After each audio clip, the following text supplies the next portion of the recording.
Assalamualaikum warahmatullahi wabarakatuh. Halo semuanya, pada kesempatan kali ini kita akan praktek IPA tentang penentuan asam dan basa dengan menggunakan indikator universal, kertas lakmus merah dan biru, indikator alami dengan menggunakan air kunyit.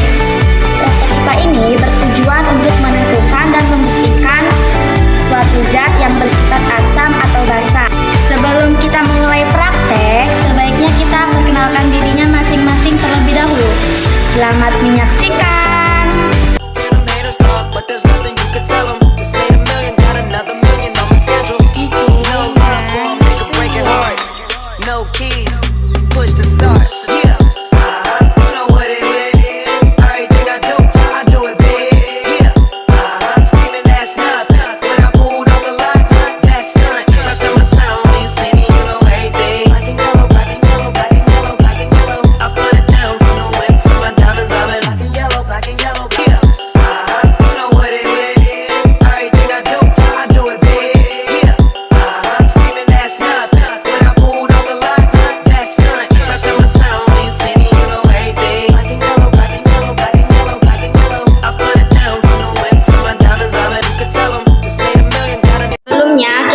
Terlebih dahulu alat dan bahan yang akan kita gunakan untuk praktikum asam dan basa. Alat-alatnya terdiri dari kertas lakmus merah, kertas lakmus biru, indikator universal, indikator alami melalui air kunyit, wadah kecil secukupnya, dan sendok. Bahan-bahannya seperti air jeruk,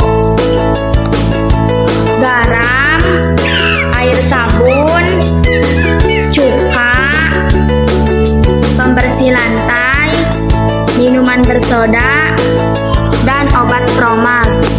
Selanjutnya kita masukkan bahan-bahan ke dalam wadah.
Terlebih dahulu sampai merata.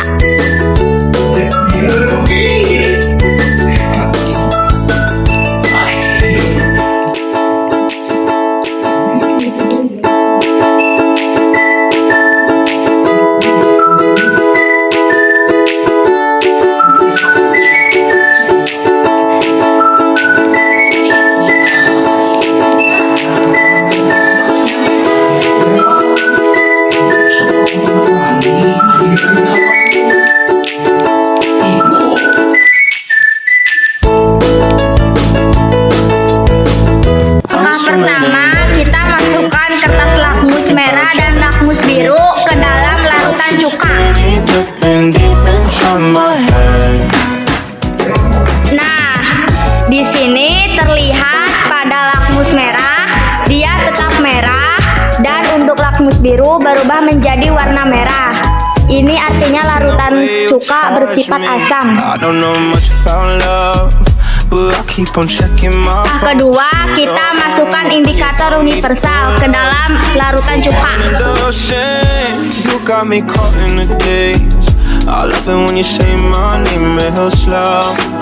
Dan terlihat bahwa pH larutan cuka sama dengan 5,0, yang artinya larutan cuka bersifat asam. Langkah ketiga, kita masukkan indikator alami sebanyak 2 sendok.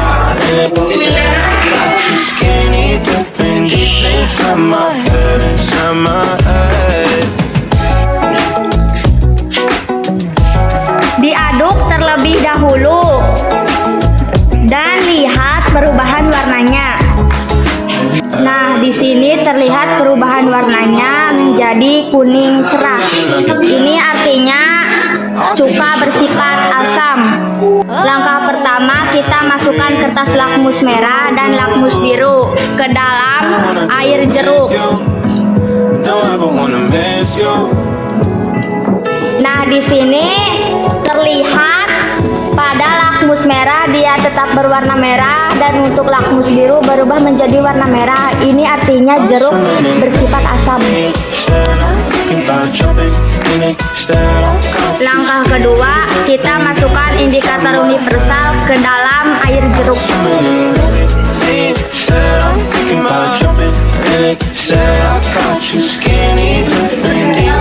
Dan terlihat bahwa pH air jeruk sama dengan 5,0, yang artinya larutan jeruk bersifat asam.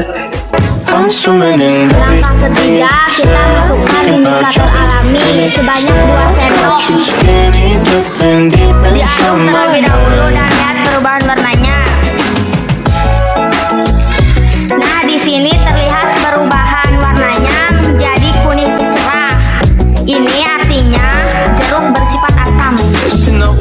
Langkah pertama, kita masukkan kertas lakmus merah dan lakmus biru ke dalam soklin lantai.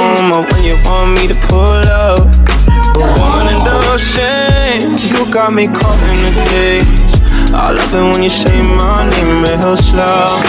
All my love is yours. I'm thinking about jumping in it.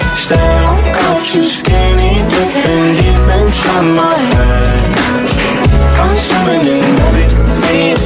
I'm thinking about jumping in it. Nah, di sini terlihat pada lakmus merah dia berubah menjadi biru dan untuk lakmus biru menjadi tetap warna biru. Ini artinya soklin lantai bersifat basah. Dan terlihat bahwa pH soklin lantai sama dengan 7,0,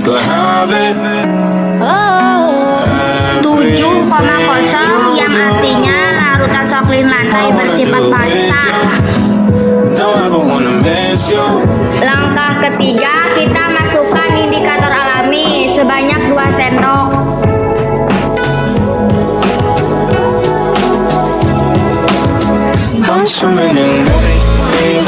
Diaduk terlebih dahulu dan lihat perubahan warnanya.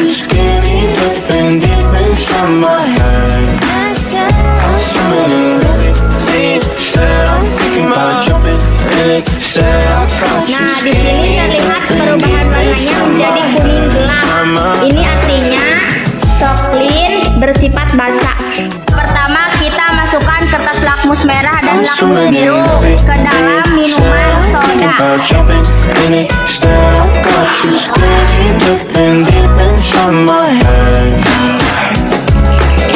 Nah, di sini terlihat pada lakmus merah tetap berwarna merah dan untuk lakmus biru berubah menjadi warna merah. Ini artinya larutan soda bersifat asam. I don't know much about love, but I keep on checking my phone to see when you're home or when you want me to pull up. Dan terlihat bahwa pH minuman soda sama dengan 5,5, yang artinya larutan minuman soda bersifat asam.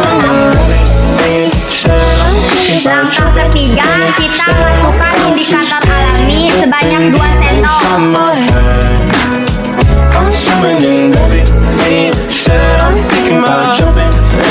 Diaduk terlebih dahulu dan lihat perubahan warnanya.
alami sebanyak 2 sendok.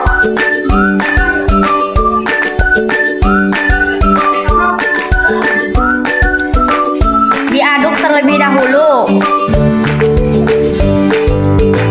Dan lihat perubahan warnanya. Nah, di sini terlihat perubahan warnanya menjadi kuning gelap. Ini artinya obat kromak bersifat basa. Langkah pertama, kita masukkan kertas lakmus merah dan lakmus biru ke dalam air garam. Nah, di sini terlihat pada lakmus merah tetap berwarna merah dan lakmus biru tetap menjadi biru. Ini artinya larutan air garam bersifat netral. Langkah kedua, kita masukkan indikator universal ke dalam air garam.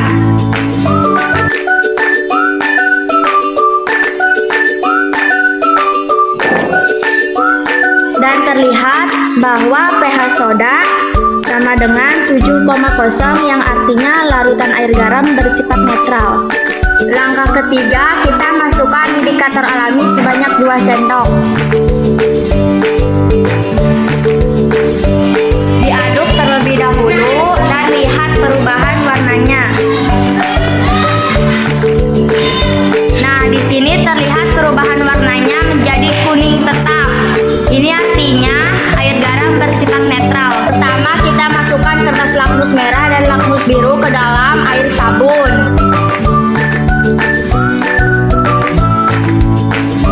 Nah, di sini terlihat pada lakmus merah berubah menjadi biru dan untuk lakmus biru tetap berwarna biru. Ini artinya larutan air sabun bersifat basa.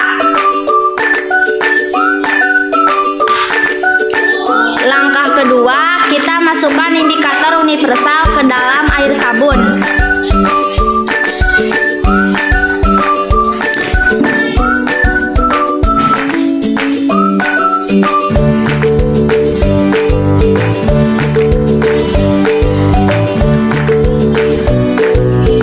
Nah, di sini terlihat bahwa pH air sabun sama dengan 8,5 yang artinya air sabun bersifat basa. Langkah ketiga, kita masukkan indikator alami sebanyak 2 sendok.